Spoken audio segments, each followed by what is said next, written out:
గారు ఆంధ్ర రాష్ట్ర పౌర ఎంప్లాయీస్ యూనియన్ గవర్నమెంట్ మాట్లాడాల్సిందిగా కోరుచున్నాం.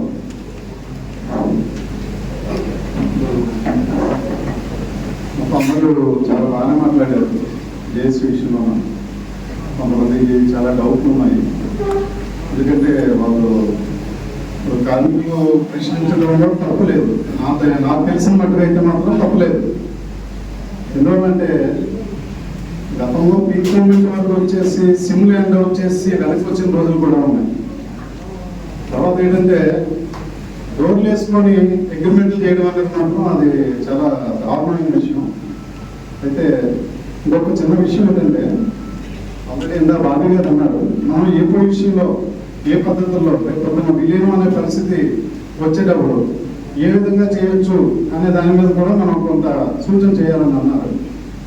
ఇక్కడ మ్యాక్సిమం ఉన్న వాళ్ళందరూ కూడా 132 kV, 220 kV, 400, 33/11 kV ఆపరేటర్స్ తప్ప ఇంకా ఎక్స్ట్రా ఎంతమంది ఉంటారు అంటే నాకు తెలిసినట్టు అనుకో అంటే మోర్ దెన్ అంటే మనం పనిచేస్తున్న వాళ్ళు ఆపరేటర్స్ మోర్ దెన్ అన్నారు. అంటే నాకు తెలిసి దగ్గర ఒక 16,000, 17,000 పైనే ఆపరేటర్స్ ఉన్నారు. రిమైనింగ్ ఒక 8,000 ఏమొచ్చి మిగతా వాళ్ళందరూ ఉన్నారు.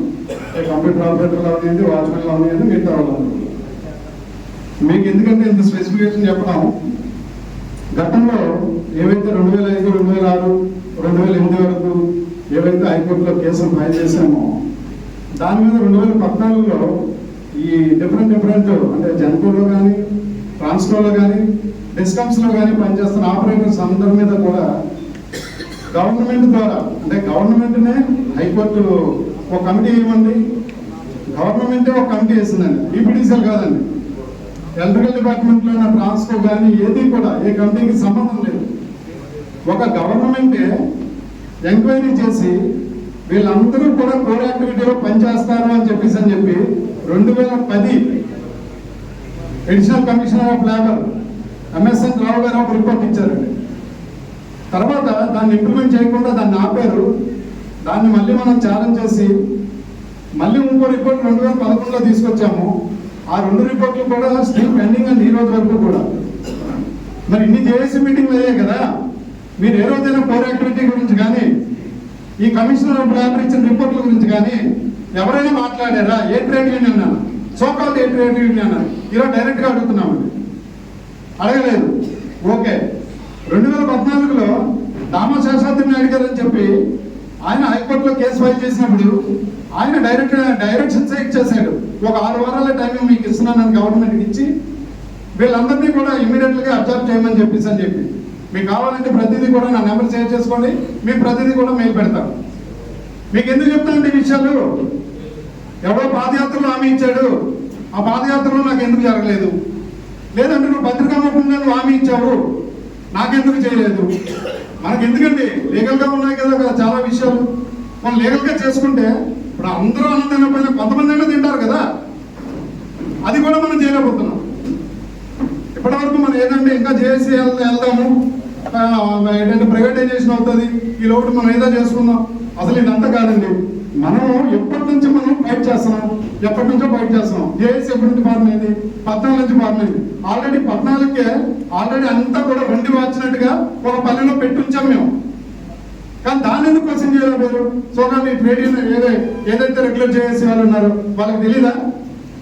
లాస్ట్ టైం ఒక మినిట్స్ అయ్యాయి విజయవాడలో, వాళ్ళు రమ్మన్నారు. ఆ రోజు కూడా మాట్లాడాం, అవునండి అవన్నీ ఉన్నాయండి అంటున్నారు.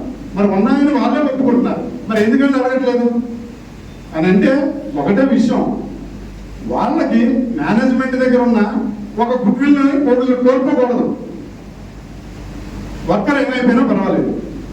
అటువంటి పరిస్థితుల్లో కొన్ని ట్రేడ్ యూనియన్స్ ఉన్నాయి. ఇంకో విషయం ఏంటంటే సెంట్రల్ గవర్నమెంట్లో పనిచేసే వాళ్ళందరికీ కూడా ఏంటంటే పెరినియల్ జాబ్ అంటారు. స్టేట్ గవర్నమెంట్లో చేసిన వాళ్ళకి కోర్ వర్క్లో చేసే వాళ్ళకి కోర్ యాక్టివిటీ అంటారు. పెరినియల్ జాబ్ అంటే ఏంటంటే వాళ్ళు అవుట్ సోర్సింగ్ అని చూపించండి, కాంట్రాక్ట్ అని చూపించండి, ఏం చూపించండి, కానీ పెరినియల్ జాబ్ అంటే ఏంటంటే రౌండ్ ది క్లాక్ చేసేటప్పుడు వాళ్ళు పెర్ఫార్మ్ చేసే బాధ్యత మాత్రం కంపల్సరీ ఆ ప్రిన్సిపల్ ఎంప్లాయర్ మీద ఉంటుంది. కోర్ యాక్టివిటీ పరిస్థితి కూడా అదే పరిస్థితి. కోర్ యాక్టివిటీ మీరు రౌండ్ ది క్లాక్ పనిచేస్తారు, మీరు లేకపోతే అక్కడ సిస్టమ్ పనిచేయదు. అటువంటి పరిస్థితుల్లో ఉన్న ఏ యాక్టివిటీ అయినా సరే కోర్ యాక్టివిటీ కింద వస్తుంది. మరి ఆ కోర్ యాక్టివిటీ కింద వచ్చిన జడ్జిమెంట్లు మనం ఇంప్లిమెంట్ చేయించుకోలేకపోతున్నాం. మెయిన్ ఏంటంటే మనం లాన్ కూడా అడగలేకపోతున్నాం. మనం చేసి మీటింగ్లో కూర్చుంటున్నాం. వాళ్ళు ఏదో చెప్తున్నారు, ఒక ఐఏఎస్ ఆఫీసర్ చూసి ఏదో వాళ్ళు ఏదో చెప్తున్నారు, ఓకే అంటున్నాం, ఒక 10 రోజులు అంటారు. లేదా నరేంద్ర మోడీ వచ్చాడు కదా 4 రోజులు టైం తీసుకోండి అంటాడు. వాడు ఏదో చెప్తాడండి, తప్పించుకోవడానికి బోర్డు చెప్తాడు. నువ్వేం చేస్తున్నావు, నువ్వేం చేయాలి, నువ్వు నిలబడాలి అక్కడ. నాకు మోడీతో సంబంధం లేదు, నువ్వు ముందు తేల్చు. అడిగే దమ్ము పడుతుందండి? ఒక్కడైనా అడిగాడా? అడగలేదు. ఎంతసేపు ఏంటంటే మమ్మల్ని అబ్జర్వ్ చేయండి. హైకోర్టు విషయం తెలుసని మీకు ఈరోజు చెప్తున్నాను. హైకోర్టుకి వెళ్ళి మమ్మల్ని పర్మనెంట్ చేయండి అని అడగడానికి ఏ కాంట్రాక్ట్ ఎంప్లాయీకి రైట్ లేదు. మీరు కావాలంటే ఏ లాయర్తో నేను మాట్లాడుకోండి. కాకపోతే ఒక విషయం ఏంటంటే మానవతా దృక్పథంతో అవనివ్వండి, మనం రెగ్యులర్ ప్రాతిపదికన ఒక డేంజరస్ మెథడ్స్ ఎలాగంటే ఏ సమయానికి ఉంటామో తెలియదు, ఏ సమయానికి పోతామో తెలియదు. ఈ పరిస్థితుల్లో పనిచేస్తున్నాం కాబట్టి గవర్నమెంట్ మీద మనం ప్రెజర్ తీసుకొస్తున్నాం. కానీ గవర్నమెంట్ మీద ప్రెజర్ తీసుకొచ్చినప్పుడు ఏం చేస్తున్నామండి? ఎనర్జీ డిపార్ట్మెంట్లో మనం పనిచేస్తున్నాం కాబట్టి ఎనర్జీ డిపార్ట్మెంట్ దగ్గరికి వెళ్తున్నాము, వాడికి నోటీస్ ఇస్తున్నాము, వాడికి చెప్పిన కప్పులన్నీ వినిసి వచ్చేస్తున్నాము. కానీ ఒక్క విషయం ఇంకోటి ఏంటంటే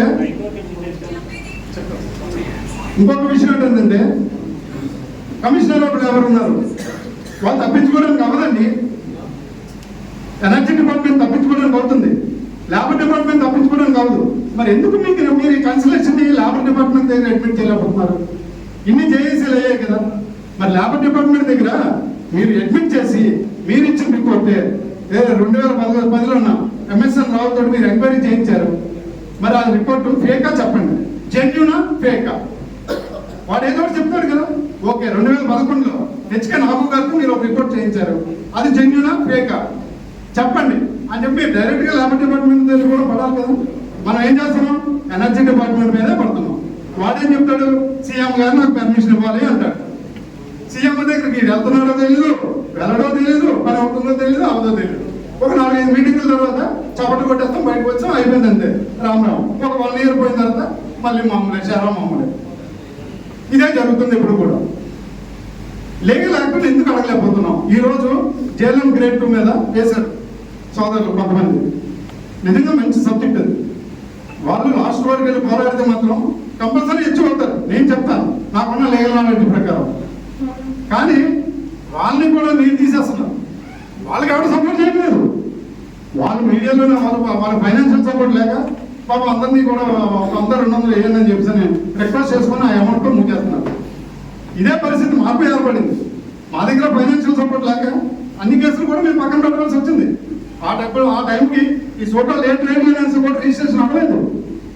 అప్పుడు ఓన్లీ డిపార్ట్మెంట్లో రికగ్నైజ్ చేయడం రిజిస్టర్డ్ యూనియన్లు తప్ప కాంట్రాక్ట్ యూనియన్స్ ఏమీ లేవు. ఎందుకు మీకు ఈ విషయాలన్నీ చెప్తున్నా అంటే బాబీ గారు చెప్పారు ఒక చిన్న డౌట్, ఆ డౌట్కి ఎక్స్ప్లెనేషన్ ఇస్తున్నాం అంతే. మనం అడగడానికి అయితే 100% రైట్ ఉందండి. ఒక 33 కేటగిరీలని మీకు ఒక విషయం చెప్తాను చూడండి. ఆర్టీఏలో మీరు తీసుకోండి.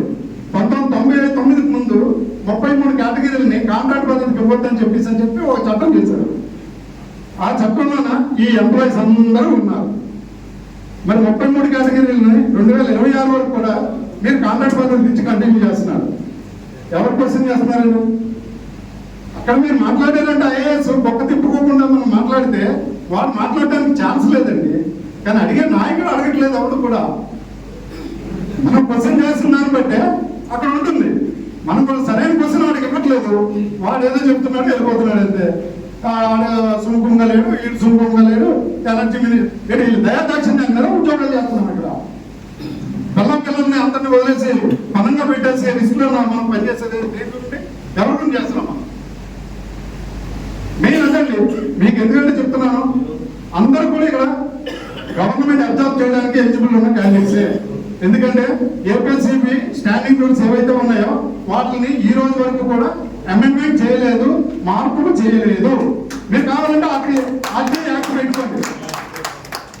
మరి అమెండ్మెంట్ చేయలేనప్పుడు వాటిని ఇంప్లిమెంట్ చేయాలి కదా. లేదు అంటే ఇప్పుడు సవరించే. మాకు కుదరదు అని చెప్పి నువ్వు సవరించు. నువ్వు సవరించలేదు, ఏమీ చేయలేదు. కానీ ఈ వర్కర్స్ అందరినీ అడ్డు పెట్టుకొని నువ్వు లబ్ధి పొందుతున్నావు అక్కడ. మీకు ఒక చిన్న ఉదాహరణ చెప్తానండి. రీసెంట్ గా ఒక చిన్న మ్యారేజ్, అంటే ఇది కథ కాదు, నిజంగా జరిగింది, లైవ్ చెప్తున్నాను. ఒక మ్యారేజ్ సెటిల్మెంట్కి వెళ్ళాము, ఒక అమ్మాయి మ్యారేజ్. అయితే జనరల్గా ఏంటనుకున్నామంటే వాళ్ళు ఇల్లు పరిస్థితి అంతా చూస్తే మీరు చాలా లో కేటగిరీలో ఉన్నారు అని చెప్పి ఆ పిల్లాడు కూడా కొద్దిగా సింపతిగా ఆలోచించి వాళ్ళ దగ్గర ఏదో కొంత అంత అమౌంట్ తీసుకోవడానికి ఇష్టపడి ఎగ్రీ అయ్యారు. తీరా ఎంగేజ్మెంట్ సమయానికి వెళ్తే వాళ్ళు చేసిన ఆడంబరం, వాళ్ళు చేసిన పరిస్థితి చూస్తే మా పొరపాడైపోయిందండి. అంటే ఏమీ లేదన్నారు, ఇంత బాగా చేశారా అని.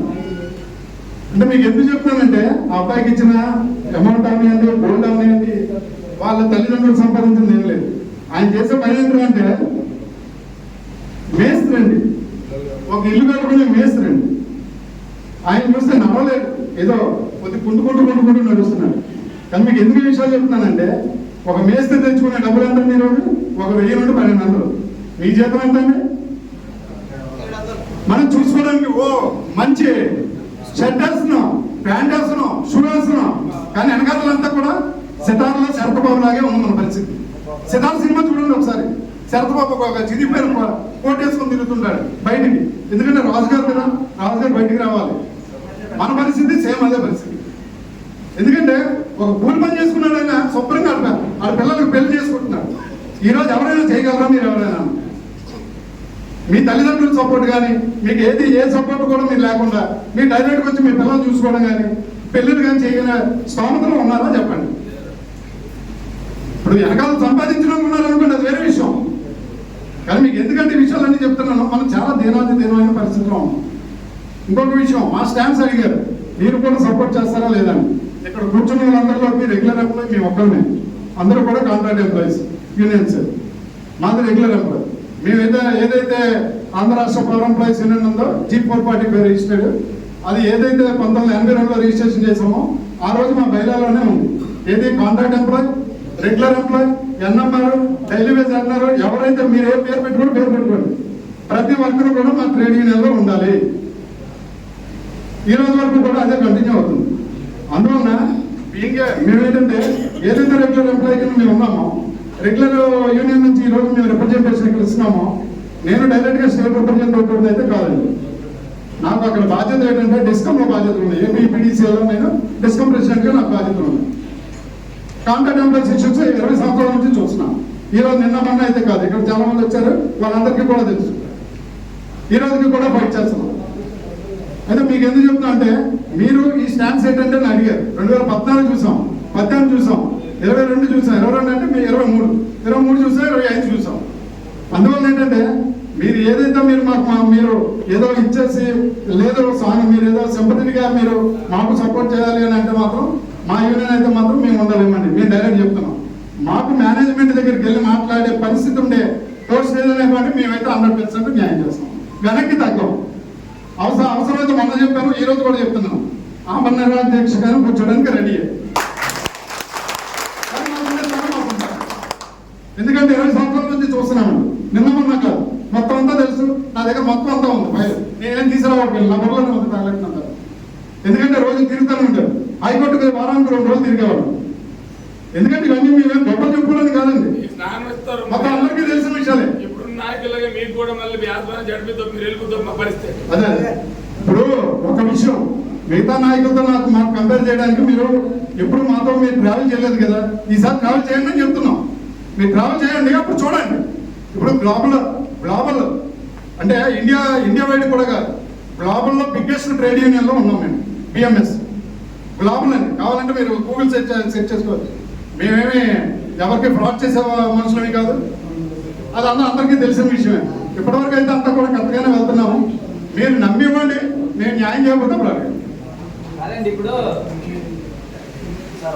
ఒకసారి అంటే దయాదాక్షాన్ని మాత్రమే మనం పర్మిట్ చేయాలా, లేదనుకుంటే ప్రభుత్వాన్ని కానీ యాజమాన్యాన్ని కానీ పూర్తిగా మనం చేయని హక్కు మనకు ఉంది. అదే లేదు అని చెప్పలేదండి, అది వేరు. ఉన్నదండి, ఉన్నది దయాదాక్షిణ్యాలు ఉన్నది. కొన్ని విషయాలు గురించి మాట్లాడుతున్నాం. ఎందుకంటే ఇక్కడ ఉన్న 26,000 మంది ఉన్నారు. మీకుంటే 18,000 మంది ఉంది. మిగతా 7,000 మంది 8,000 మంది మరి అది గవర్నమెంటే చేయాలి. దానికి చట్టం లేదు. ఇప్పుడు కంప్యూటర్ ఆపరేటర్కి చేయాలని లేదు. ఎందుకంటే ఒక కంప్యూటర్ ఆపరేటర్ని తీసేస్తే అక్కడ పని జరుగుతుంది, ఒక షిఫ్ట్ ఆపరేటర్ని తీసేస్తే పని జరగదు. అర్థమైందండి? ఇది క్లియర్ గా చెప్తున్నాను మీకు. నన్ను ఏమనుకున్నా పర్వాలేదు, ఎందుకంటే ఇక్కడ కంప్యూటర్ ఆపరేటర్ కూడా ఉండదు. ఎందుకంటే ఇక్కడ రౌండరీ క్లాస్ పనిచేసిన వాళ్ళకి మాత్రం యాక్ట్ బలంగానే ఉంది. దాన్ని మనం లీగల్ గా ఆడడానికి కూడా రైట్ ఉంది. అర్థమైందా?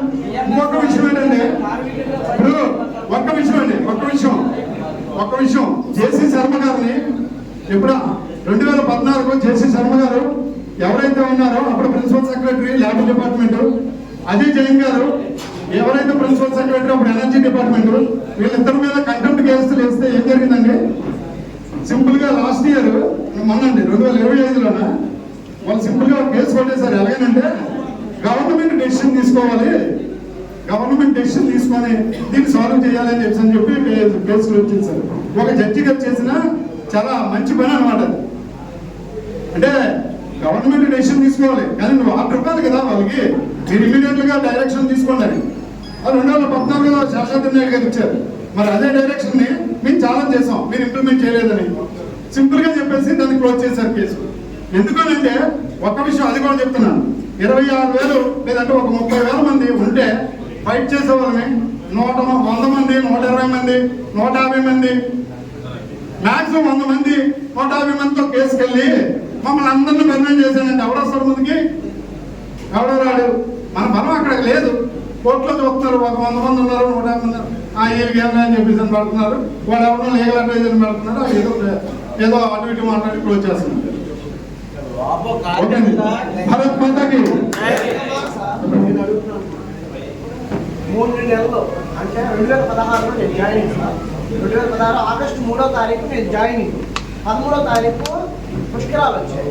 అయితే మేము 2 months ట్రైనింగ్ కింద జాయిన్ అయిన తర్వాత నెక్స్ట్ మంత్ కానీ శాలరీ వేస్తే 3 months ఒకసారి ఇచ్చారు.